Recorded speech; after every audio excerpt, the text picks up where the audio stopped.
Stand still, Dan. There we go. That's right. Are we ready to go? Yeah.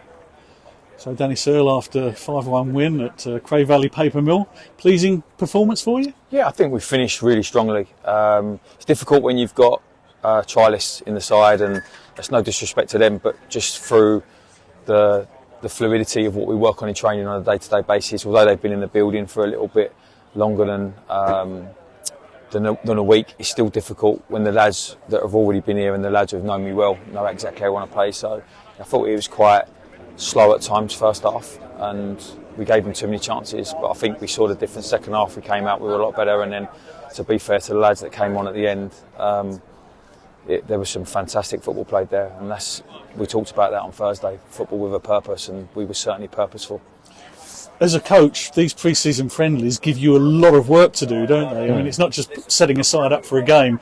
You're looking at so many aspects of the squad, and it is the squad that you're looking at, not just the 11 starting players, isn't it? Yeah, well, listen, it's 18 players this year that travelling in the matchday squad, and 5 of those off the bench are going to play a part every week.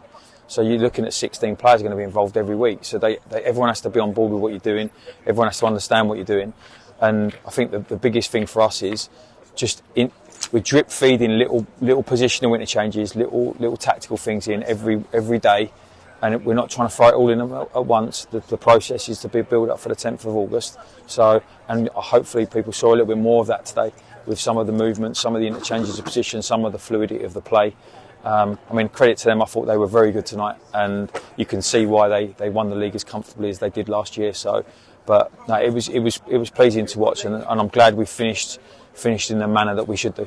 With so many changes that you're making in friendlies, which is inevitable, it must be hard for players to develop relationships, you know, whether it's striking relationships or defensive partnerships or midfield relationships. It must be difficult with so many players changing around throughout the game. Yeah, and that, of course, but for us, that's what the training ground's for. And we do unit work, and we pair players up on purpose, and there'll be times when we put players in groups, and they'll be their group for the warm-up, the activation, the technical, the possession, the small-sided game at the end. So we're giving them opportunities to do that, because we know in these games there are times where it's going to be a little bit mix and match. I mean, we changed from a 3 at the back to a 4 at the back tonight because of personnel. That could happen in a game. We need to get used to doing that, and I think they adapted to that really well. Lots of work still to do. The goal comes from a mistake, and we need to cut those out. And I think from our perspective, it's a job well done for the immediate, but long term there's still lots to work on. Lots of good individual performances. Obviously, players keen to impress. Even the players who have been around a while still want to impress the boss.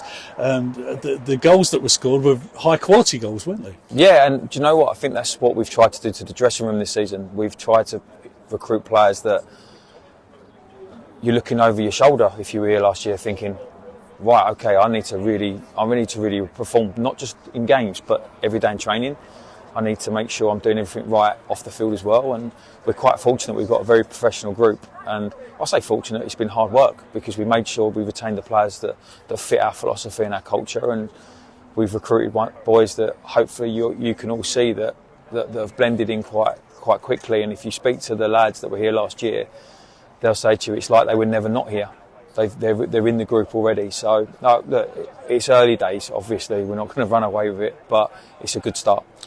2 pre-season games under your belt, 11 goals scored. Some managers might get tempted to think, oh, things are going really well. You seem very grounded, and I'm sure you don't think like that. No, look, this is no disrespect to Punjab and Cray Valley, but they're not National League sides, and I'd expect us to put performances as the minimum. We're not talking about, I'm not walking off the pitch tonight going, oh, listen, we've cracked it, because they should be doing that against teams from step 3, step 4 and step 5. That's what we should be doing.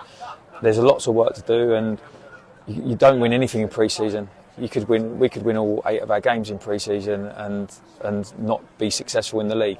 So it's about making sure that every time we step out on the pitch from a friendly perspective, the level goes up a level, which it does. We've got West Ham on Saturday, we then play Tunbridge, we then play Cambridge, we then play Welling, we then play Crawley. These are tough opposition, and there's a nice balance there of what we're probably going to expect a little bit next season from the variety of teams, and that's something we've done with our pre-season friendlies as well. We've picked teams that we know are going to be direct and horrible. We've picked teams we know that are going to play good football, because that's what you're going to get in the National League. So there's pointless, what's the word, buzzing around what we've done in the last 2 games, because at the end of the day it doesn't mean anything. It's now about tomorrow and recovery and in training Thursday and prepping for the West Ham game. You mentioned the West Ham game. Is that likely to be a first appearance for Jeffrey Tanga? Is he going to be available for that? I'm not sure.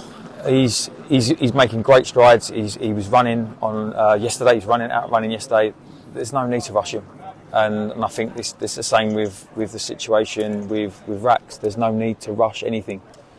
We need to make sure, like, when you're back, you're back. So if he's available, obviously he'll be available. But I'm not going to make a decision that either way just yet. You mentioned Rakesh Bingham there. He went off with an injury against Punjab. At the time, it looked quite serious, and you were quite downcast after the game.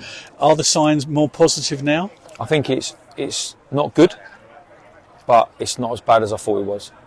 I'm still really not happy about it, and I need to stop watching it back, to be fair, because it just makes me a little bit more angry. Obviously, we've had to analyse it to help with the medical analysis on the impact and whatnot, but from our perspective, it's not as bad as I first originally thought it was, but he's going to miss a little bit of time, yeah.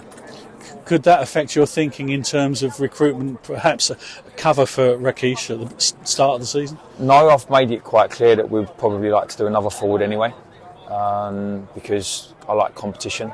As you've seen tonight, we've got good competition in a lot of places. So, has it accelerated it a bit?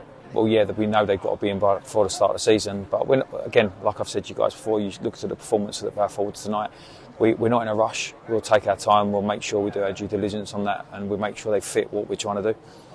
Well, good luck on Saturday against West Ham. Let's hope it's another win. Brilliant. Thanks, Chase. Cheers. Thank you.